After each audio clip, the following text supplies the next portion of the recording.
নমস্কার। কোনো এক সরস্বতী পুজোর দিন স্কুলে পুষ্পাঞ্জলি দিতে গিয়ে আলপনাকে অনিকেতের আবিষ্কার। ভিড়ের মধ্যে থেকে এক মেয়ের কথায় ফিরে তাকানো। অনিকেত দা, একটু ফুল হাত বাড়িয়ে দাও না গো। অনিকেত ফুল দিতে গিয়ে অবচেতন মনে হাতের ছোঁয়া, তারপর ভালো করে ওর দিকে তাকানো। কি দারুণ দেখতে ওকে! বাসন্তী রঙের শাড়ি, টকটকে লাল এয়ার হোস্টেস ব্লাউজ, বড় বড় করে তাকানো। কি দারুণ সেজেছে, একরাশ এলো চুল পিঠের ওপর পড়ে। কত বয়স হবে? 15 কি 16? বোধ করি মাধ্যমিক দেবে। অনিকেত তখন এইচএসের ফাইনাল ইয়ার। কই, কোনোদিন তো ওকে একবারও চোখে পড়েনি। কিন্তু আজ স্কুল থেকে একসাথে বাড়ি ফেরা, কাছে আসা, তারপর মেঠো পথ ধরে একেবারে পাশাপাশি, ওরা যেন কোনো নতুন পৃথিবীর পথিক। বিধাতা কিন্তু মুচকে মুচকে হাসছে আর ভাবছে কি দারুণ মানিয়েছে ওদের একসাথে দুজনকে। বসন্তের পড়ন্ত বিকেল, মেঠো পথ ধরে ফিরছে, বাসন্তী বেলা, ভীষণ এলোমেলো বাতাস, আলপনার এলো চুল বারবার চোখে মুখে এসে পড়ছে। আলপনার চোখে পোকা পড়েছে, ভীষণ যন্ত্রণা হচ্ছে। আলপনা বলে, অনিকেত দা দেখো না, চোখে পোকা পড়েছে, ভীষণ যন্ত্রণা হচ্ছে। অনিকেত আলপনার মুখটা ভালো করে দুহাত দিয়ে চেপে ধরে দেখছে। আলপনার ঘন ঘন নিঃশ্বাস, উষ্ণ নিঃশ্বাস অনিকেতের মুখের ওপর। একটা বিশেষ উষ্ণ অনুভূতি অনুভব করছে অনিকেত। আর কত কি সব ভাবছে। কোথাও কাছে পিঠে কোকিলের ডাক। অনিকেত ভুলে গেছে আলপনার চোখে পোকা পড়েছে। অনিকেত স্বপ্নের ঘরে নয়ন ভেলায় ভাসছে।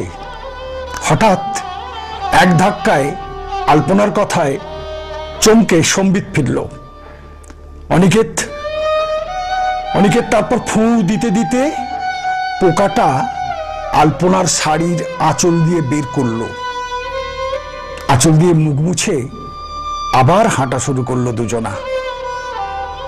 আলপনা বলে, তুমি ছিলে বলেই না কি ভীষণ যন্ত্রণা করছিল জানো। আচ্ছা,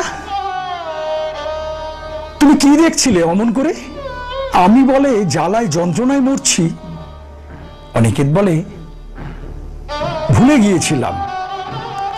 আলপনা বলে, থাক আর বলতে হবে না, বোকা কোথাকার।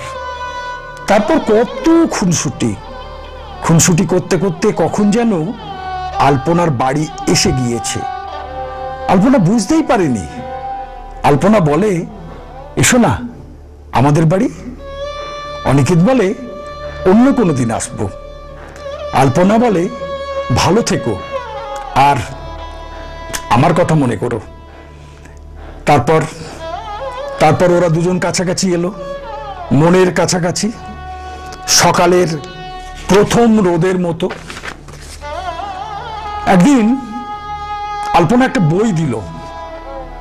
পাতার ভেতর একটা নীল খাম সুগন্ধি ভরা আর একটা লাল গোলাপ। তারপর 1970 সাল, উত্তাল পশ্চিমবঙ্গ, ছাত্র আন্দোলনে অনিকেত জড়িয়ে পড়ল। অনিকেতের ভবিষ্যৎ জীবন অনিশ্চিত। না, অনিকেত কোনোদিন বলতে পারেনি ওর মনের কথা। আলপনা হারিয়ে গেল অচেনা সাইক্লোনের মতো। আজ আবার অনেক বছর পর জীবনের শেষ বেলায়, বেলা শেষে আবার আলপনার সঙ্গে দেখা। অনেক কথার পর আলপনা বলে, তোমাকে কোনো দিন ভুলবো না। পরজন্ম বলে যদি কিছু থাকে, তোমাকে যেন পাই নিজের করে। চলে গেল। চোখ মুছতে মুছতে বলার সুযোগ দিল না। অনিকেত আলপনার চলে যাওয়ার পথের দিকে হাঁ করে তাকিয়ে আছে, সুযোগ দিল না বলার। মনটা শীতের ভেলায় ভেসে যায়।